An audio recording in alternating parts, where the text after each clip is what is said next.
2019 was a pretty weird year, but it will be remembered as a year of endings, both from massive blockbuster franchises and faith that anyone had in animated movies by no-name studios. And by that, I mean one no-name studio. Even though I found that downright awful episodes, and especially shows, are harder to come by nowadays, I've compiled 10 of my least favorite chapters from the last year of TV animation. These aren't all from cartoons I outright dislike, because there isn't much fun in me talking about something that you already know isn't very good. Once again, only one episode per show, no multi-parters or specials, and if I didn't watch it this year, it won't be on the list. Now let's get down and dirty with my top 10 worst cartoon episodes of 2019, in a sanitary fashion, of course. There we go.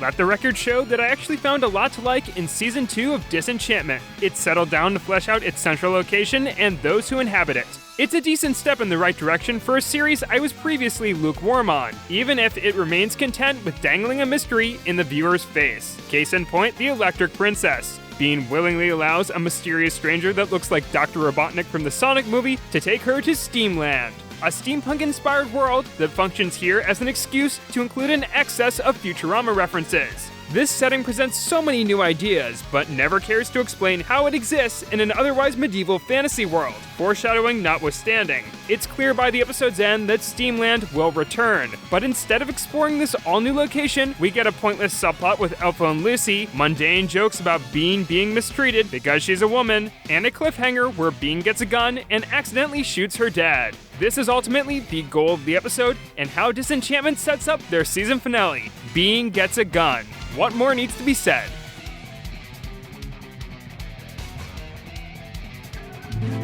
When you're in the middle of an ongoing story, the calm before the storm can be a tricky thing to pull off, and Steven Universe decided to do this by abruptly switching gears to return to an irrelevant plot element. Steven decides to contact the remaining crystal gems on Earth while being trapped in the gem homeworld light years away. However, in doing so, he's flung into the conscious of a watermelon Steven. This is the third and by far the weakest appearance of Steven's edible spawn, since there's no tense action set piece surrounding them. The island the watermelon Stevens now reside on is divided into two different tribes that come together to help the greater good, which could be a metaphor for Steven's conflict with the diamonds, but Steven already knows that this is the only way to make things right with them, so the audience learns nothing new.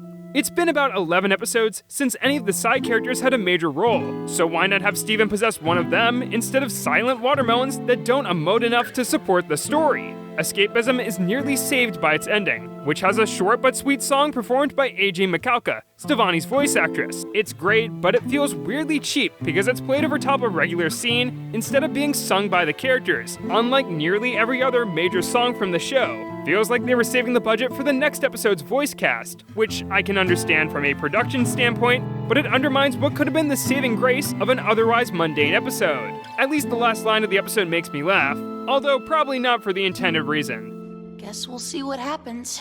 Mom, is Dad gonna kill us? We're just gonna have to wait and see. Credit where it's due. Love, Death, and Robots has a terrific concept. It's an anthology series aimed at adults that lets each short be its own thing without any time or content restrictions in place. I was disappointed that most of the shorts opted to showcase gory violence or excessive nudity in favor of strong storytelling, but to some extent it's not quite my cup of tea. I'd recommend looking into it if it's ever piqued your interest, although I can confidently tell you to steer clear of the Secret War. A platoon of Soviet soldiers are hunting down demons in Siberia that the Russians had previously failed to control. The platoon tries to stop them, although the demons still die anyway. Even if I wasn't the biggest fan of the other shorts, they at least had an interesting science fiction element or unique animation style that kept me entertained. Sure, it's got Emmy-nominated sound editing, which is nothing to scoff at, but I got bored just reading the Wikipedia entry for this one, although I don't really know where it got the names for most of the characters, since nothing left an impression on me. The animation could have elevated the basic plot, but it looks like a PlayStation 3 cutscene, right down to some of the voice acting being out of sync with the animation. Can you play? Yes, I can, but I should not. Play from that. Love, Death, and Robots is cool, but it needs to focus on making every element of its segments worth watching. This one is better off being a secret. Shh. I was looking forward to 12 Forever since the moment I started this channel, so I was a tiny bit disappointed when the show turned out to be just okay. The world, and especially the side characters, were a delight, but the main trio were a bit too bland or unlikable for me, and that stinks because there might not be another season to develop them. Man, do I feel bad for whoever's running the official Twitter account for this. Spring Break Forever is a miserable episode because of how it treats its characters. Reggie's appendix bursts out of nowhere while her friends accidentally ignore her during their week off. It's suggested here and in other episodes that the fantastical world of Endless gradually destroys the minds of those who partake in it for long periods of time, but here its purpose is to get Reggie to turn on her companions due to a misunderstanding. Nothing about Spring Break Forever is fun to watch because one or more of the characters is always disappointed or not in a good place mentally. Oddly enough, the appendix bursting kinda sets the tone, so it's at least consistent in its unpleasantness. The spoon could have been a lot better if it wasn't an episode of the Powerpuff Girls reboot. In this one, the citizens of Townsville come to worship a spoon that miraculously falls out of the sky after Bubbles lies about being able to speak to it. Bubbles then manipulates the town to turn against toothbrushes because she doesn't like eating cereal after brushing her teeth and forms a cult around that, and then the dentists form a resistance to battle that cult, and if you understand any of what I just said, you probably get what they're trying to do. The story is meant to snowball from a simple premise, but it moves too quickly to properly escalate.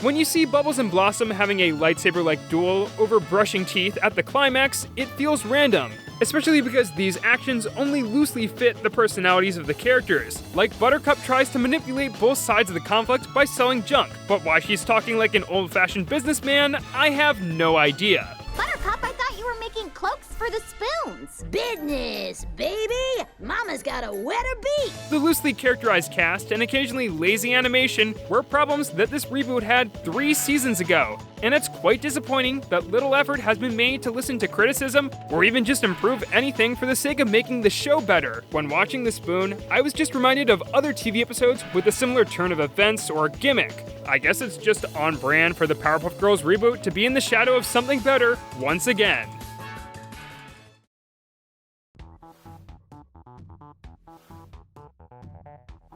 Rainbow Butterfly Unicorn Kitty has had such a tumultuous run. It was a completely shameless ripoff of a much more successful character whose show just went on hiatus for most of last year and will probably cease to exist soon. Great timing on that. I don't even think the full name of the show can be said legally, since all of its on-air branding now only refers to it as Arbuck. According to a press release from a few years back, each episode explores female empowerment and non-conformity. Somehow that translates to every stock plot and joke you've seen somewhere else. I was hoping that the first episode, titled Perfect Party, would give me a good idea of the positives I could look forward to, but as I watched more, I just became more confused. The setting is named Mythlandia, yet it's inhabited by both regular and magical humans and animals. Here we see monster fighting and themes of the title character trying to prove her worth amongst her peers, both of which aren't present in the dozen other episodes I saw. What this episode doesn't have are 2 of the show's main cast members, who for no apparent reason aren't introduced until episode 4. Perhaps this pilot was written long before the show was fully realized.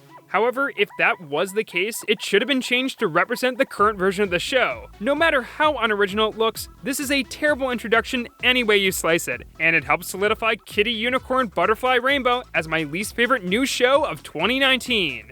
Hopefully saying the name backwards will keep those cops confused for a while.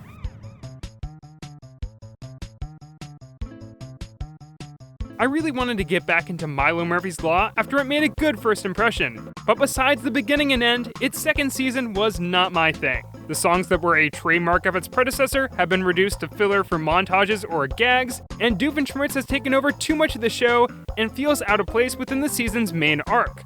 I trudged through all of the recent episodes, but I almost called it quits after watching Cavendish Unleashed. The rogue time travel agent accidentally releases an alien monster while Milo and friends chase after him. There's no doof, but all the typical problems I just mentioned are here and accounted for. They're even surrounded by a basic chase gimmick that was used in the previous episode, and a downright terrible running gag. My toxic waste disposal company has come here to dump waste into the Danville Woods. My development company has come here to clear cut the Danville Woods. They do this drawn-out bit about a contractor being stopped before he can destroy the forest. And then they do it again. And then they do it a third time, but then subvert it by repeating the same scene without the punchline. Put together, this repeated joke takes up 3 minutes of the entire episode, even going so far as to repeat some of the same animation cycles. Feel that, men? That's the feeling of profits rushing right at us. My hand! How am I supposed to be able to sign my contract and dump this toxic waste here? My legs! How am I going to be able to carry away these trees that I'm going to cut down for my Disneyland theme park? My other hand! How will I unscrew the tops of the toxic waste containers to dump them out here in these beautiful, pristine woods? A gag like this could maybe work on Family Guy, where they have twice as much time to tell their stories, but used here during an 11-minute episode, the plot isn't able to be anything of substance. The biggest revelation here is that the aliens from a few episodes ago are going to return to Earth to capture Milo. Unfortunately, this is spoiled by the thumbnails on Disney+. Sadly, like far too much of Milo Murphy's Law as of late, I wouldn't say that Cavendish Unleashed has much that makes it worth watching.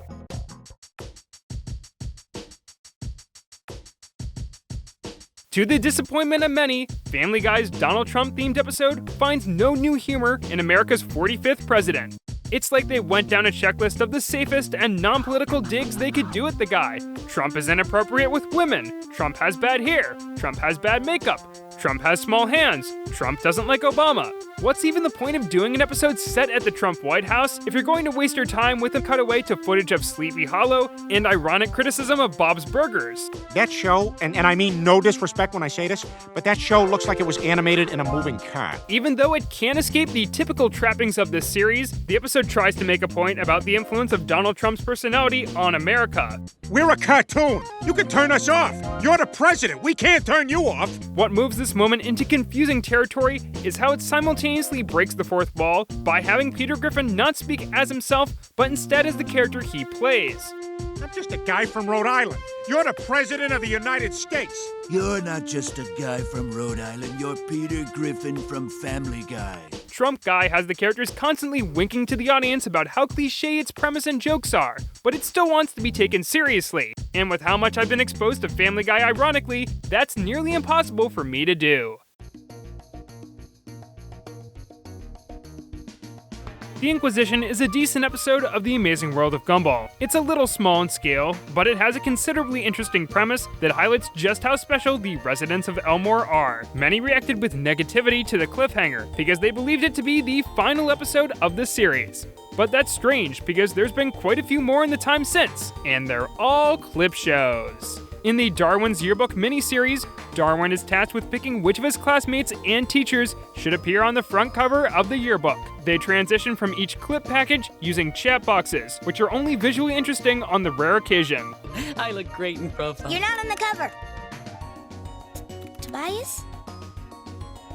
Tobias, are you... What? Sorry, I couldn't work out how to make the font big. Because Gumball has gone through a couple of design overhauls over the years, it can be distracting to see so many different iterations of the show at once. The character writing is nothing you haven't seen before, and as a complete package, there is nothing that makes Darwin's Yearbook worth watching. I struggled to even find a single episode that sticks out from the rest, so I guess I'll go with the one about Clayton. It's mostly just clips of Tobias, which I'd imagine is a real stab in the back to all those hardcore Clayton fans. The clip show as a format is obsolete due to how easy it is to access any select moment from any show with the internet. Little is done here to break the traditional clip show format. It's obvious to me that this is filler content made so that Cartoon Network can pretend like one of their biggest series is still ongoing, even though the creator has moved on. If this was made for their YouTube channel, I would be okay with it. But if you buy these episodes online, they cost just as much as real episodes, which crosses the line and makes me want to cross my arms. Can't wait for that Gumball movie that's still definitely going to happen.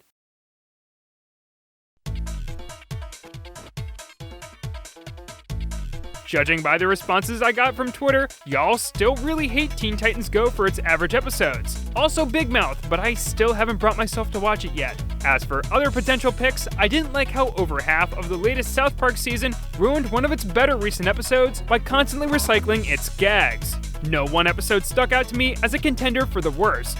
Law and Order's Special Victims Unit from Rick and Morty is one I want to talk about, but not here, since I want to review Season 4 when it's all said and done. An episode that just barely made the list was the Golden Spear from the DuckTales reboot, which is okay, but as the transition between two status quos for the season, it struggles to justify its character turns and sustain a connection between dueling storylines. Bobo-chan from Mau Mau and Brad's Alien Sickness from OKKO are episodes I'm also iffy on, but both have their share of memorable gags that make up for a few annoying or gross moments.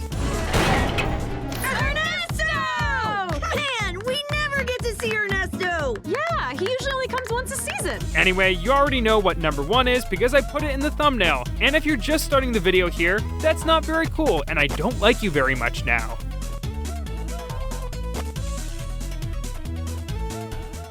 Out of Business is an odd episode of Star vs. the Forces of Evil. It ends with the characters rejecting the chance to create anything they want, and Marco having a strange sense of remorse over everything that could have been. It's a clunky metaphor for the series coming to an end because it brings the episode to a screeching halt midway through, but it displayed that the creative team were very aware that the end was near. So when that finale rolled around, I suddenly felt very sorry for anyone who deeply cared about this show. Season 4 of Star vs. was alright, even for someone who was watching just to get it over with. It seemed like business as usual, with some decent ideas and a lot of boring episodes, but its final outing kind of pulled back the curtain and confirmed how much potential had truly been squandered. Its problems began in the episode Pizza Party, where Star's mother, Queen Moon, learns that trusting Mina, the crazed Sailor Moon parody girl bent on the genocide of monsters, was a bad idea after all. It's a character turn that makes little sense with how little reason Moon had to betray Eclipsa, who had been trying her best to mend the kingdom back together all season. This makes Mina, initially a joke character and general nuisance, the final villain of the series. So much for the episode that foreshadowed the only baddie that everyone liked coming back. Star decides that the best course of action is not to solve their magic problem, but instead blow all of magic up, which has the unfortunate implication of killing off all the magical characters. Except for Ponyhead somehow, because she can never die and I still hate her so very much. Mina was only trying to destroy all of the monsters in one kingdom, yet Star just wipes out a significant population of the universe, and we're not supposed to bat an eye. This is the equivalent to saying that Thanos wanting to kill off half of all life was for the greater good. Things would have been a lot different for the Avengers if Thanos was a magical girl, just saying. This is one of the many underlying issues that this episode sidesteps. I've always interpreted the mutants' prejudice against monsters as a metaphor for racism. You know the rules! Monsters ain't welcome, so put the merch back and get out! I don't think that's too extreme of an interpretation, so it's pretty disgusting to see that this conflict is practically resolved when all of magic is destroyed. The mutants realize that they aren't racist after all, and that's not even a joke, that's close to an actual quote from the episode. I think I'll just stay here. It turns out I wasn't as hate-filled as I thought it was. Somehow, Star solving racism isn't as cool as I thought it would be. Underdeveloped best describes the flaws of this episode. There's a moment where Marco is impaled by a unicorn, but is magically healed a few minutes later, leaving you to ask what the point of that was. I got stabbed by a unicorn! Okay. In the final seconds, Star and Marco's worlds become one. And yeah, it's a great way to illustrate the central conflict, and sometimes quality, of the show. But it leaves too many questions on the table about how this world is supposed to function now. This should be the definite end of the story, not sequel bait for continuation on Disney+, because that ship has sailed. They added Crash and Bernstein to the service before they added this show, which really shows you where priorities currently lie in the Mouse House. But hey, at least this episode confirmed that Starco's still a thing. They really kept us on the edge of our seats with the question I knew the answer to back in episode 1. They really did just make a huge chunk of episodes that misled the status of the relationship suddenly pointless, didn't they? Cleaved is the nail in the coffin for Star vs. the Forces of Evil for how isolated it feels from all the rules and dynamics that the series was founded on. However, it did pay off one thing, the ending to Out of Business. Just as Marco realized that you don't know what you have until it's gone, audiences everywhere realized how mediocre it all was now that it's over. And that about wraps up this video. I'm NICKtendo, and after my confusion over the Arbuck title, I've decided to take on a new identity before the cops eventually book me for my crimes. They'll never suspect who NICKtendo really is.